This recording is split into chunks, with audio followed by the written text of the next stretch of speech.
Abhishek Bandyopadhyay diamond হারবারে, সেখানে মাটি খুঁড়ে কারি কারি ওষুধ উদ্ধার হচ্ছে। সেবাশ্রয়ে কে ঢাল করে কালো টাকা কি তাহলে সাদা করা ছক? এই প্রশ্নই উঠে আসছে কেন?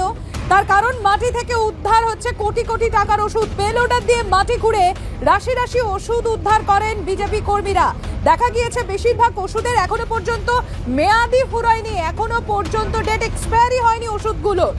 কালো টাকায় কেনা হয়েছিল ওষুধ এবং সেই দুর্নীতি ঢাকতেই মাটি চাপা দেয়া হয়েছিল বলে অভিযোগ। ডায়মন্ড হারবারের হিংচেবেড়িয়া এলাকায় একেবারে মাটি গর্ত খুঁড়ে জেসিবি মেশিন দিয়ে গর্ত খোঁড়ার পর প্রচুর রাশি রাশি ওষুধ উদ্ধার করা হয়েছে।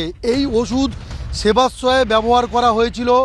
বিজেপির অভিযোগ যে কালোবাজারির টাকায় এই ওষুধগুলো কেনা হয়েছিল এবং এই দুর্নীতি ঢাকতে ওষুধগুলোকে মাটি খুঁড়ে চাপা দেওয়া হয়েছিল। এবং এই অভিযোগের তীর মগরাহাট পশ্চিমের তৃণমূল বিধায়ক শামীম আহমেদের দিকে। কারণ এই যে গোডাউন, এই গোডাউনটিকে একেবারে শামীম আহমেদের, এই গোডাউনের মধ্যেই সমস্তটাই মজুত করা ছিল। গোডাউনের মধ্যে এখনও পর্যন্ত একাধিক যন্ত্রাংশ, মেডিকেল যন্ত্রাংশ মজুদ রয়েছে এবং সেইগুলো রাতের অন্ধকারে একেবারে মাটি খুঁড়ে সেই সমস্ত ওষুধ চাপা দেওয়া হয়েছিল।